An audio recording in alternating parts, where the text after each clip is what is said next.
The Word of God is alive and powerful, sharper than any two-edged sword, piercing even to the dividing asunder of the soul and spirit, and of the joints and the marrow, and is a critic of the thoughts and intents of the heart. All Scripture is God-breathed and is profitable for doctrine, for reproof, for correction, for instruction in righteousness, that the man of God might be mature, thoroughly furnished unto all good works. Study to show thyself approved unto God, a workman that needeth not to be ashamed, rightly dividing the word of truth. Romans 8:28, and we know God causes all things to work together for good to those who love God, to those who are called according to His purpose. 1 John 5:14-15. And this is the confidence that we have before Him, that if we ask anything according to His will, He hears us. And if we know that He hears us, whatever we ask, we know that we have the requests which we have asked from Him. Isaiah 65:24, it will also come to pass that before they call, I will answer, and while they are still speaking, I will hear. Mark 12:30, and you shall love the Lord your God with all your heart, and with all your soul, and with all your mind, and with all your strength. Following the customary procedure, the next few moments are devoted to silent prayer, the option of rebound if necessary, giving each one to prepare for the study of the Word of God. We have a few moments of privacy in order to make the transition in the strict academic discipline. Let us pray.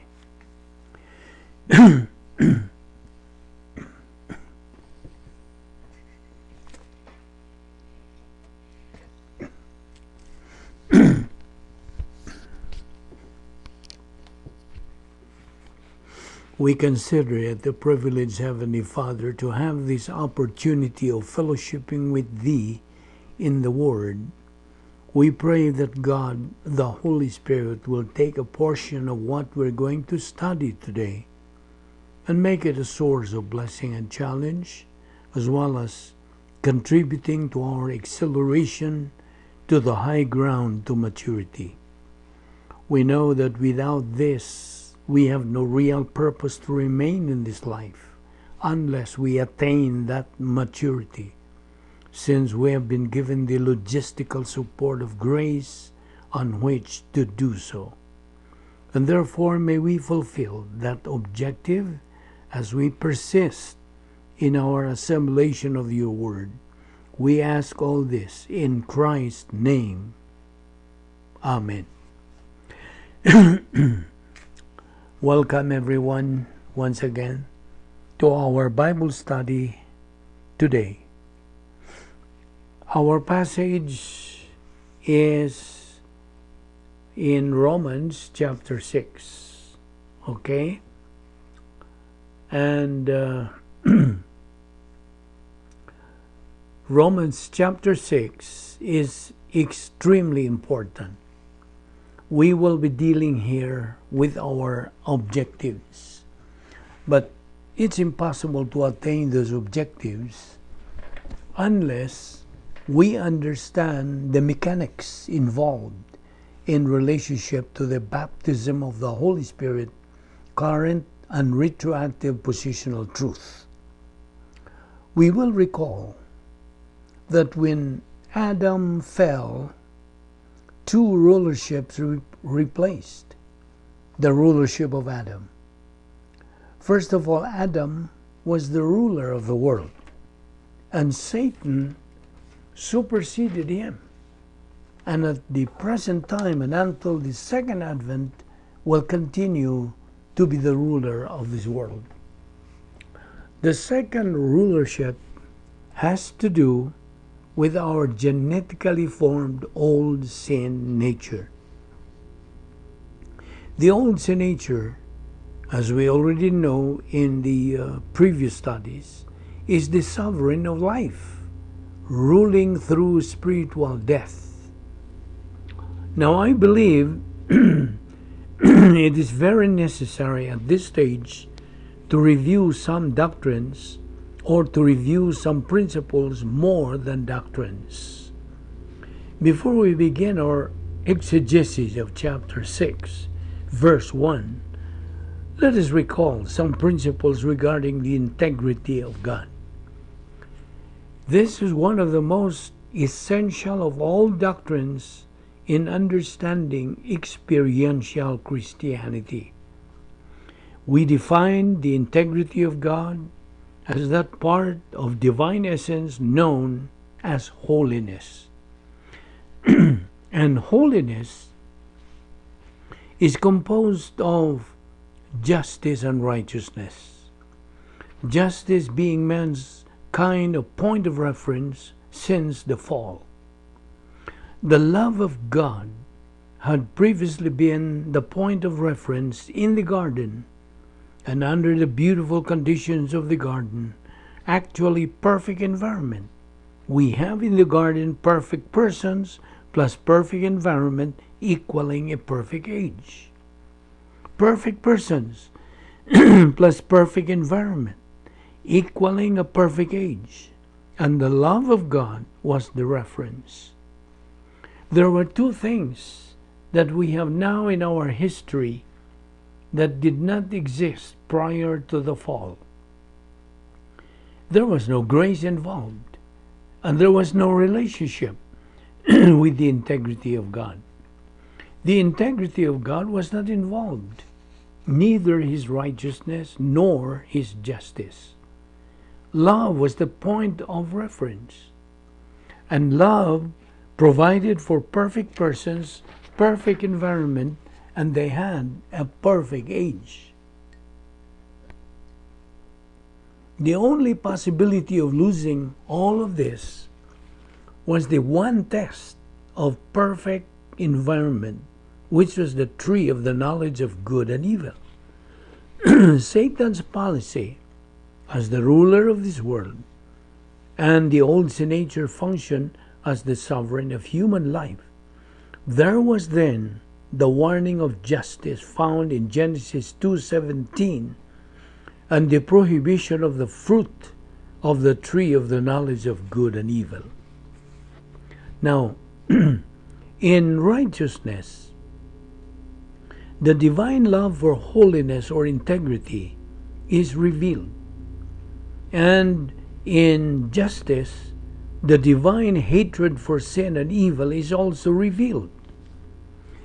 What righteousness demands, therefore, justice executes. And we have noted over and over again that righteousness always demands righteousness.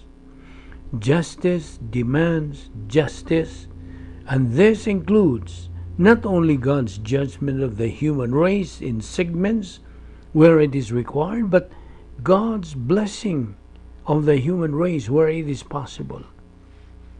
Always, justice demands justice, righteousness demands righteousness, and there is no way that we can escape this principle.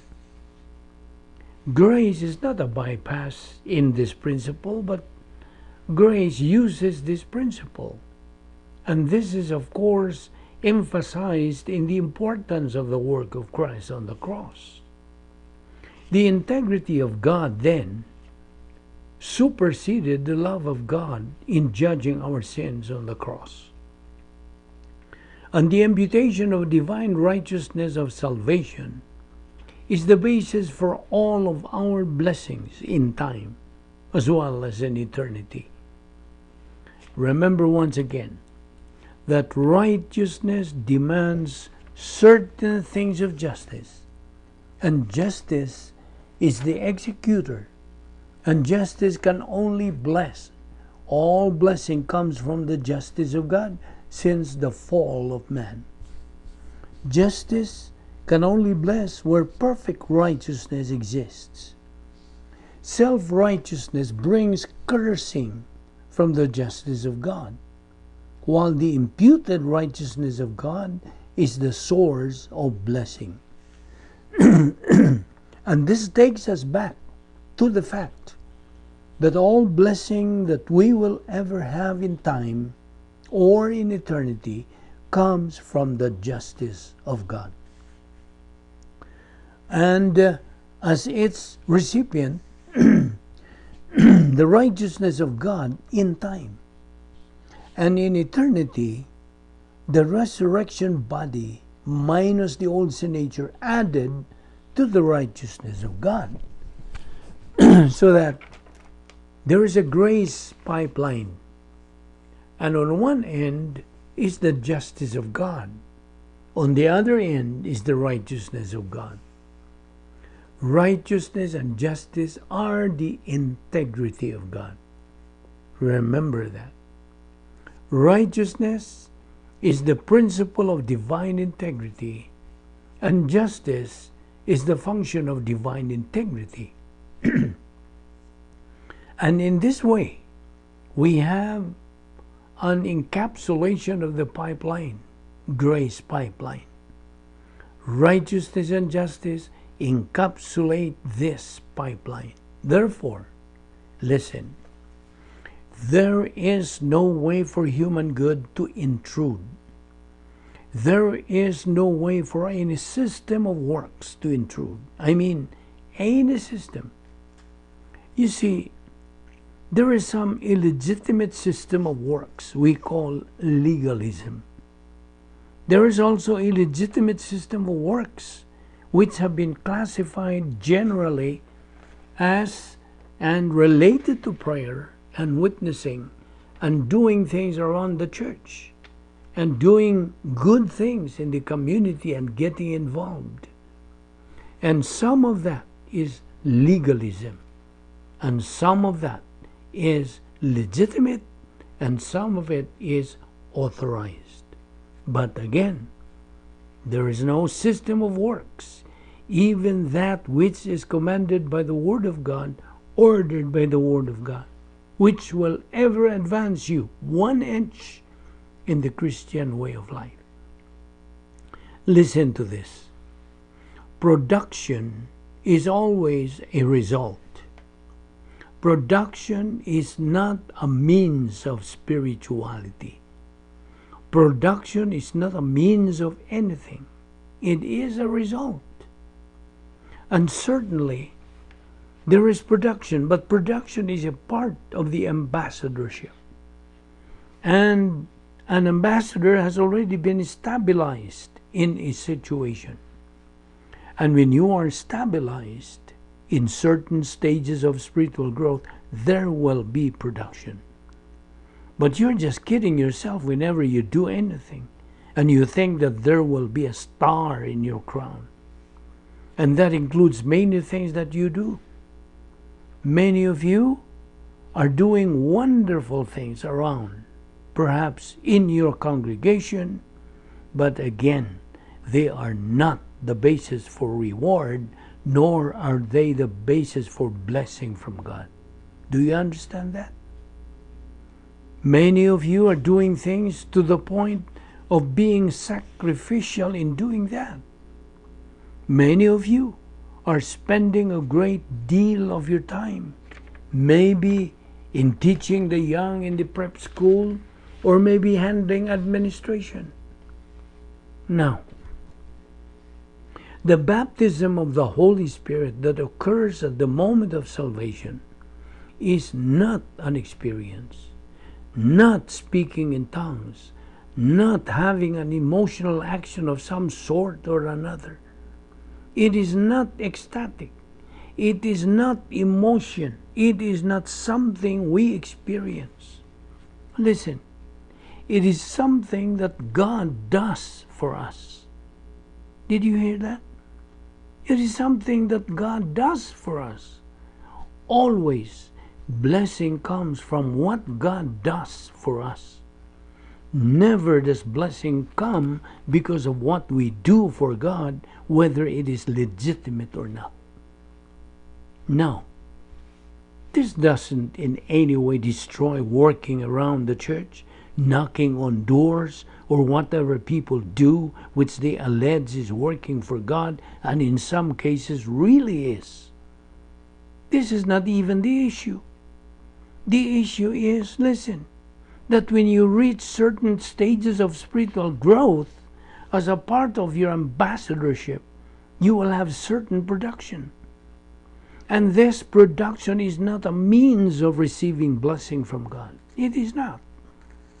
The means of receiving blessing from God is in your spiritual advance, in cracking the maturity barrier, in super grace A, super grace B, and on to ultra super grace.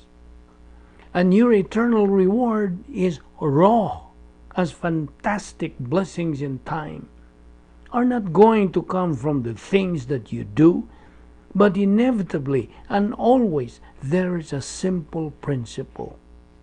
They're going to come from God, from what God does for us.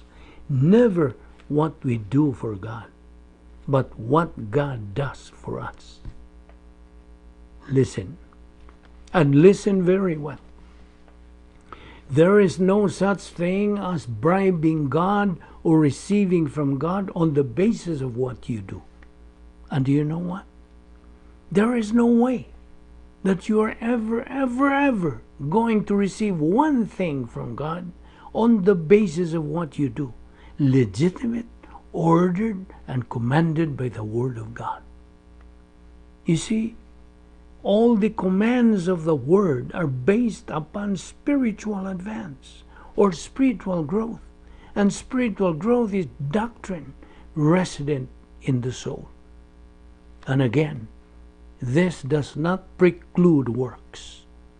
This merely clarifies the issue of works and also makes it a very obvious motivation, a normal motivation rather than a stringed motivation in life.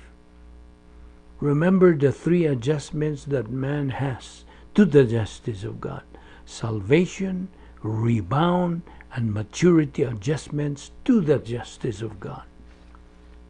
Now, the failure of certain ones in the human race does not abrogate the integrity of God.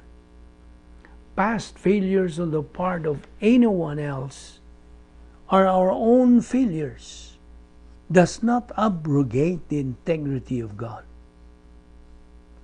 Secondly, God's integrity is not cancelled because some people in the human race have rejected Jesus Christ as Savior.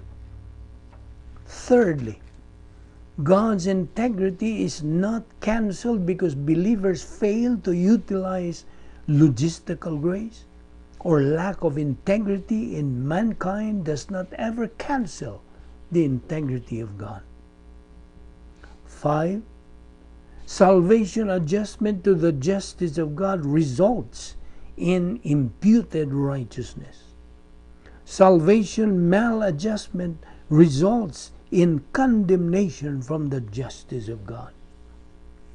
Salvation maladjustment can be everything from walking an aisle, raising your hand, weeping tears of repentance on the altar, joining the church, giving money to the church. Any system of salvation by works, be baptized for salvation, any kind. You add anything to faith in Jesus Christ, you have salvation by works. And therefore, sorry to tell you, there is no salvation. This, again, is the principle of grace. For by grace are you saved through what? Through faith. That's it. Not by any psychological activity, not by some public demonstration. Sixth, the justice of God is the source of blessing and cursing. But the justice of God is never neutral, doing nothing. That's a very important principle.